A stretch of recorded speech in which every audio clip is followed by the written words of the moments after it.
আপনি কি কখনো লক্ষ্য করেছেন আপনার মন যেন আপনার কথা শুনছে না? আপনি চাইছেন শান্ত থাকতে, কিন্তু মন যেন অশান্ত হয়ে উঠেছে। দুশ্চিন্তা, ভয় এই সব কিছু আপনাকে গ্রাস করছে। মানুষের সমস্যার ৮০% আসে মনের থেকে, মনের চিন্তা ভাবনা থেকে। প্রত্যেকেই চায় মনকে নিয়ন্ত্রণে নিতে। আপনিও চান, আপনি জানেন মনকে নিয়ন্ত্রণে নিলে কতই না জীবনটা ভালো হয়। মানুষ স্বপ্ন দেখেন মনকে নিয়ন্ত্রণ নেওয়ার। কিন্তু এই মনকে নিয়ন্ত্রণ করবেন কি করে? হ্যাঁ, এই ভিডিওতে আমি সেই পদ্ধতি আপনাকে শেখাবো। আমার নাম Shantanu Ghosh, NLP subconscious mastery trainer এবং মেন্টাল ওয়েলনেস কোচ। দীর্ঘদিন যাবৎ আমি সায়েন্স অফ মাইন্ড নিয়ে কাজ করে চলেছি। আর এই সায়েন্স অফ মাইন্ড নিয়ে আপনাদের মতো মানুষের পাশে আসা, যাতে দ্রুত আপনারা আপনাদের সমস্যাগুলো থেকে বেরিয়ে এসে হ্যাপি, প্রসপারাস এবং সাকসেসফুল লাইফ লিড করতে পারেন। চলুন, আজকের ভিডিওতে আমি আলোচনা করি মনকে আপনি কিভাবে নিয়ন্ত্রণে নেবেন। যদি এই ভিডিও ভালো লেগে থাকে তাহলে অবশ্যই অন্যের সাথে শেয়ার করুন, কারণ আমাদের বেশিরভাগ সমস্যা তৈরি হয় মন থেকে। এই মনকে ভালো রাখতে গেলে মনকে নিয়ন্ত্রণে নিতে হবে, মনের চিন্তা ভাবনাকে বদলাতে হবে, তবেই নিয়ন্ত্রণে নেওয়া সম্ভব। এবং আমরা যখনই মনকে নিয়ন্ত্রণে নেব, সাথে সাথে আমাদের জীবন হ্যাপি, প্রসপারাস এবং সাকসেসফুল হয়ে উঠবে। চলুন ভিডিওতে যাই। দেখুন, আমি খুব সিম্পল একটা প্রশ্ন আপনাকে করছি। আপনি একবার নিজের মনের ভেতর যান। চাইলে আপনি চোখ বন্ধ করে নিতে পারেন এবং আমি যে কমান্ডটা দিচ্ছি সেই কমান্ডটা আপনি নিজেকে দিন। আপনি কিন্তু সাদা হাতি দেখবেন না। দেখুন তো নিজের মনে গিয়ে এই সেম কমান্ড, যে আমি সাদা হাতি দেখব না। দেখুন, দেখা হয়েছে? এবার ফিরে আসুন। বলুন, আপনি কি দেখতে পেলেন সাদা হাতি? কমেন্টে লিখে জানান। ভালো করে বোঝার চেষ্টা করুন। আমি আপনাকে কমান্ড দিয়েছিলাম যে সাদা হাতির ছবি দেখবেন না। আপনি নিজেকেও কমান্ড দিয়েছিলেন সাদা হাতির ছবি দেখব না। তা সত্ত্বেও আপনার মনের ভেতর যে পিকচার ক্রিয়েট হলো সেটা হলো একটা সাদা হাতি। কেন ক্রিয়েট হলো? মন এই যে না শব্দটা, এটাকে বোঝে না। তার পিছনে অনেক সায়েন্স আছে। দেখুন, নায়ের কোনো ছবি নেই। মন বেসিক্যালি পিকচারে বোঝে, ছবিতে বোঝে। তো না শব্দটার তো কোনো পিকচার নেই। মন সেটাকে উহ্য করে দেয়, মন সেটাকে এড়িয়ে যায়। যার ফলে কি হয়, যা আপনি কমান্ড দিচ্ছেন সেই কমান্ডটা না বাদে বাকি কমান্ডটা আপনার মন গ্রহণ করছে। যেমন আপনি বলছেন বারবার যে আমি চিন্তা করব না, দুশ্চিন্তা করব না, ওভার থিঙ্কিং করব না। কিন্তু আপনার মন কি করে চলেছে? যখনই এই না বলছেন, যেটা নিয়ে আপনি চিন্তা করবেন না বলছেন, সেই চিন্তাই করছে। আপনার মনে সেই চিন্তা চলছে, তাই আপনি বলছেন বারবার যে না, আমি চিন্তা করব না। আর না বললেও সেই একই চিন্তা আসার পর আপনি না যোগ করছেন, বা বলার পরও আপনার সেই চিন্তা আসছে। এই জিনিসটাকে ভালো করে বোঝার চেষ্টা করুন। আর বেশিরভাগ মানুষ কি করছেন, আমি এই চিন্তা করব না, আমি এই চিন্তা করব না, এটা নিয়ে তিনি মনের সাথে যুদ্ধ করছেন। মনের সাথে যুদ্ধ করে মনকে থামানো যায় না, মনের নিয়ন্ত্রণ নেওয়া যায় না। মনের নিয়ন্ত্রণ নিতে গেলে মনকে রিল্যাক্স করতে হয়।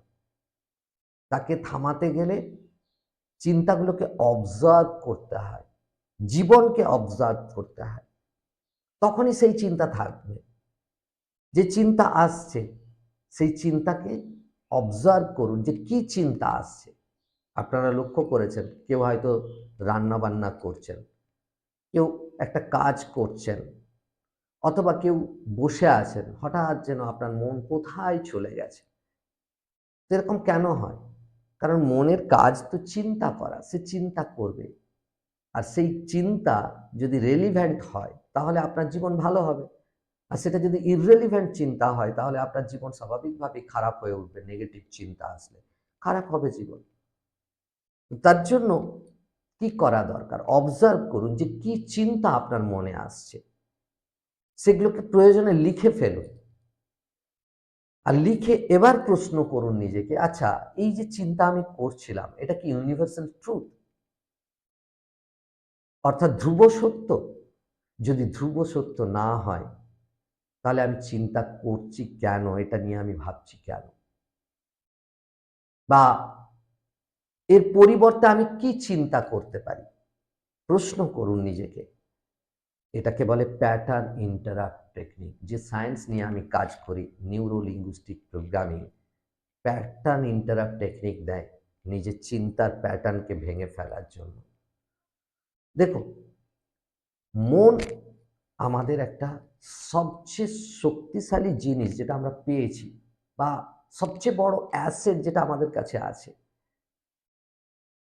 আর এই মনকে যদি আমরা সঠিকভাবে পরিচালিত করতে পারি তাহলে কি এই আমাদের জীবনে অনেক অ্যাসেট ক্রিয়েট করবে, অনেক সম্পদ ক্রিয়েট করবে, অনেক সাকসেস ক্রিয়েট করবে।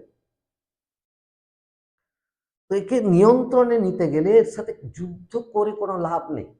যত আপনি বলবেন এই চিন্তা করব না, এই চিন্তা করব না, সেই চিন্তা আপনাকে করতে হচ্ছে, তাই আপনি বলছেন। আপনি ভেবে দেখবেন, কোনো একটা ব্যক্তির নাম নিলেন যে এর কথা আমি মাথায় আনবো না, প্রথম সেই ব্যক্তির কথাই আপনার মাথায় আসবে। কারণ আপনি মনের সাথে যুদ্ধ করছেন, মনের সাথে যুদ্ধ করে একে থামানো যায় না। মনকে শান্ত করতে গেলে এর সাথে যুদ্ধ বন্ধ করতে হবে, আর যুদ্ধ বন্ধ করতে গেলে প্রথম অবজারভার হয়ে উঠুন যে কি চিন্তা আসছে সেটা সম্বন্ধে অ্যাওয়ারনেস চাই। আপনার মন কোথায় যাচ্ছে সেটাকে অবজার্ভ করুন। দ্বিতীয় যে পয়েন্টটা আমি শেয়ার করব, খুবই গুরুত্বপূর্ণ পয়েন্ট, বোঝার চেষ্টা করুন। আমাদের mind and body form a system, আর যার দ্বারা আমরা পরিচালিত হই। আমাদের মন আর আমাদের শরীর একটা সিস্টেম গঠন করে, এর দ্বারাই আমরা পরিচালিত হই। আপনার মনে যা কিছু চলছে আপনার শারীরবৃত্তীয় অবস্থা অটোমেটিক্যালি সেরকম হয়ে যায়। যখন আপনি দুঃখ পান কখনো ভাবতে হয় না যে এবার দুঃখ পেয়েছি এবার কাঁদি। আবার যখন আপনি খুশিতে থাকেন অটোমেটিক্যালি আপনার হাসি বেরিয়ে আসে, আপনার চোখে মুখে তার ছাপ পড়ে।